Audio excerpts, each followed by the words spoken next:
안녕하세요. 아포입니다. 오늘 방송에서는 제 지난 방송들 중에서 가장 많이 올라왔던 댓글에 대한 답변을 가지는 시간을 갖도록 하겠습니다. 그리고 뭐 여러 가지 댓글들을 확인해 보게 됐는데요. 그 중에 뭐 댓글 중에 하나가 아니 아포유님은 평소에 방송을 갖다가 상당히 천천히 조리 있게 설명해 주시는 스타일이었는데 갑자기 왜 이렇게 쫓기듯이 급하게 말씀을 하시느냐라고 물어보시는 분도 계셨었는데요. 그와 관련돼 가지고는 뭐 제가 협박당하거나 쫓긴다거나 그런 것보다는 그 방송의 주제 그리고 그 분량에 따라 가지고 제 말 속도가 많이 큰 차이가 있습니다. 그러니까 분량이 좀 많으면은 예를 들어 가지고 뭐 한 30분짜리 분량이다. 이 주제가 그럴 경우에는 제가 말을 갖다 상당히 빨리 해요. 그러면서 그 분량을 갖다가 한 15분 안팎으로 줄이려고 상당히 노력을 하다 보니까 말이 빨라지는 거고요. 그리고 주제가 좀 뭐라고 할까? 좀 약간 시간을 갖다가 분량을 갖다 늘려야 될 필요가 있다 싶을 때는 이렇게 좀 천천히 얘기를 하면서 방송을 진행합니다. 자, 이런 부분에 대해서는 오해 없으시면 좋겠고요. 지난 방송들에서 제가 이런 이야기를 했죠. 앞으로 지속적으로 부동산 시장에 전세 월세가 감소할 것이다. 그것은 바로 실수요자 투자자들이 주택을 매수하지 않고 실수요자들이 매수를 하면서 실질적으로 주택시장에 임대차 물량이 줄어들어서 앞으로 향후에 전세, 월세 시장이 폭등을 거칠 수밖에 없다라는 주장과 관련돼서 이러한 반론들이 정말 많이 들어왔어요. 자, 그 반론들을 갖다가 여러분들께 보여드리자면은 지금 일단 실명이신 것 같아가지고 실명을 지워드렸고요. 그 내용을 보면은 비논리적이네요. 실거주가 주택을 매입하면 그 수만큼 임차 물건도 줄지만 임차인도 줄어듭니다. 뭐 그 뒤에는 읽지 않겠습니다. 그 뒤에는 뒤에서 설명을 드리고 다시 설명을 드릴게요. 자, 여러분들께서 지금 생각해 보셔야 되는 게 일단 이거는 너무나도 단편적인 시각이에요. 말로는 정말 이 말이 옳아 보이죠. 전체 시장은, 전체 수요는 한정되어 있는데, 아니, 실수요자가 주택을 사면은, 그 다음에 임차인 수도 그만큼 줄기 때문에 임대차 수요도 줄어드는 거 아니냐라는 주장에 대해서 이거는 너무 시장에 대한 편협한 시각이라고 할까요? 진보적 세력들이 바로 이런 걸 통해가지고 국민들을 선동하는 겁니다. 너무 가슴이 아파요. 그런데 이걸 갖다가 반론을 펼치려면은 사람들이 듣기 귀찮아하고 안 들어버리거든요. 그러니까 이쪽 진보적인 세력들, 시민단체들, 국민들을 선동시키기가 그만큼 쉬운 겁니다. 되게 단순한 사실로 아주 국민들이 뇌에 쏙쏙 들어올 수 있게 설명을 하지만 사실상 이거 완전히 잘못된 접근이에요. 왜냐? 주택시장이 제가 앞선 방송에서 설명을 드렸다시피 주택시장이 다 같은 주택시장이 아닙니다. 아파트를 선호하는 사람들 그리고 일반 연립 다가구를 선호하는 사람들 다양한 수요가 있겠죠. 하지만 매년마다 서울시에서 주거 실태 조사를 하면서 향후 거주하고 싶은 주택 유형은이라는 질문에서 항상 국민들의 80%, 서울 시민들의 80% 이상은 향후 10년 내에 아파트에 거주하고 싶다고 응답을 하고 있어요.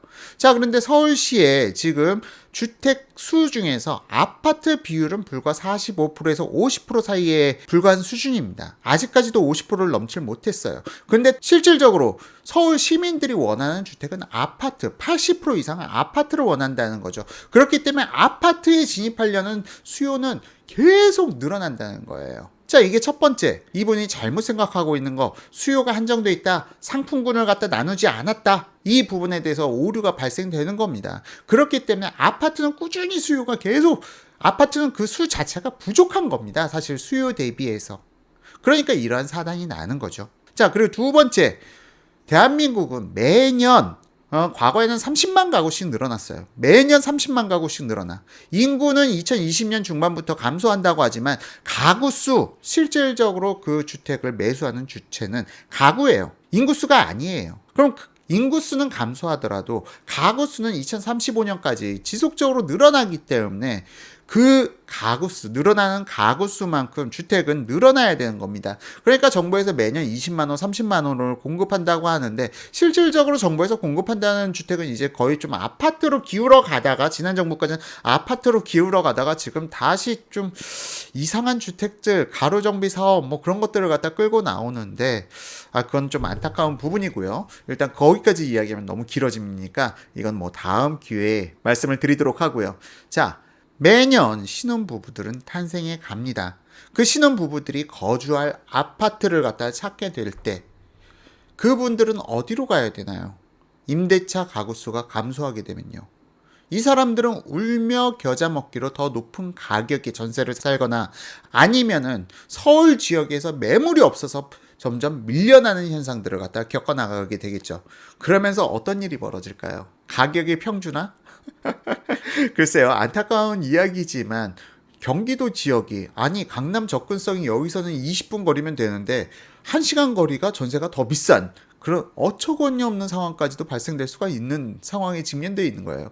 지금 시장이 임차인을 갖다 보호한다는 정책 자체가 제가 앞서 말씀드렸다시피 이건 임차인을 보호하는 정책이 아닙니다 라고 말씀드린 것 중에 최대 피해자는 새로이 창출되는 신혼부부 수요라고 볼 수가 있죠. 이분들이 가장 최대의 피해자들일 거고 요즘 정치 성향에 있어서 오히려 20대 젊은이들이 약간 우파적 성향을 가지고 40대 이상의 분들이 좌파적 성격을 갖는다고 하는데 이러한 부분도 사실상 그들의 이권과 관련되어 있는 게 아닌가라는 생각이 듭니다. 자, 어쨌든 이렇게까지 설명을 드렸는데도 이해를 못 하신다면은 저도 좀 안타깝습니다.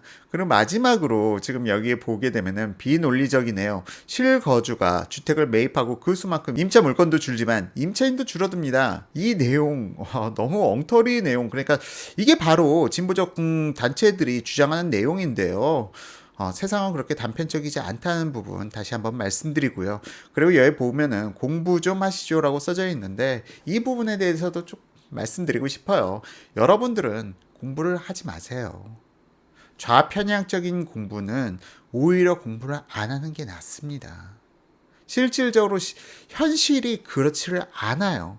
좌편향적인 그 스타일의 부동산 서적이라든지 경제 서적이라든지 특히 장하성이라든지 김수현이라든지 이런 분들의 책은 판타지, 유토피아를 갖다 이야기하고 있지만 이게 현실에 적용시켜가지고 지금 나타난 게 서울의 주택가격 2배, 3배 폭등. 지금 현실은 이렇다는 겁니다. 그분들의 주장 내용이 딱 들으면 맞아 보여요. 왜? 지금 여기서 말하는 것처럼 앞뒤 1 더하기 1은 2. 이게 맞아 보이거든요.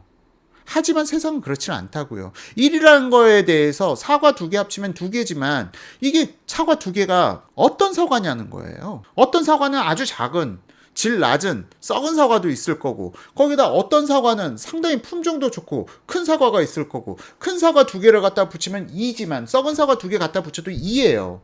이 논리는 바로 이런 모순들을 갖다가 전혀 고려하지 않은 겁니다. 시장 정책을 갖다가 전혀 모르고 1 더하기 1은 2잖아. 내 말이 맞잖아. 라는 논리? 엉터리 논리죠. 그렇기 때문에 이러한 책들, 진보적 성향의 책을 보기에 앞서 시장을 갖다 먼저 차라리 발로 뛰어서 여러분들 눈으로 확인해 보라고 말씀드리고 싶습니다. 그리고 참 재밌어요. 정말 제 주변엔 정말 이 좌편향적인 분들이 많아요. 그런 분들이 저한테 하는 이야기가 야, 너는 좀 책 좀 읽어라라고 얘기를 많이 해요. 그러니까 저하고 토론을 하다가 저하고 대화가 막혀. 왜? 나는 이걸 갖다 다 반박을 하니까. 그래 이분들이 하는 얘기가 야, 너랑은 정말 대화를 못하겠어. 넌 책 좀 읽어. 라고 하는데 이분들이 얘기하는 이 책이 바로 좌편향적인 책들이에요. 그 책을 쓴 저자들은 저한테 강의를 들어야 되는 사람들입니다. 그 사람들은 몰라요, 저만큼. 현실을 모른다고요. 논리적, 이론적으로 자기 머릿속에 완벽한 시스템을 구축하고 있지만 이걸 현실로 적용하면 하나도 적용이 안 되고 다 깨져버리는 게 바로 이런 이유입니다.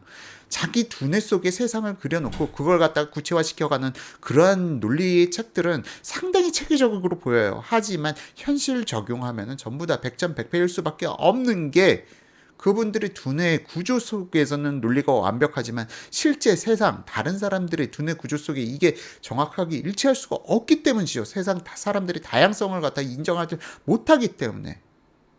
그러니까 이러한 부분들이 자유시장 경제는 완전히 어긋나는 정책들을 갖다가 많이 발표하는데 상당히 좀 모순이 많은 정책들이 많은 게 바로 이러한 이유에서이다.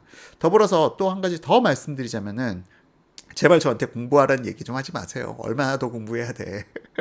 아, 지겨워요.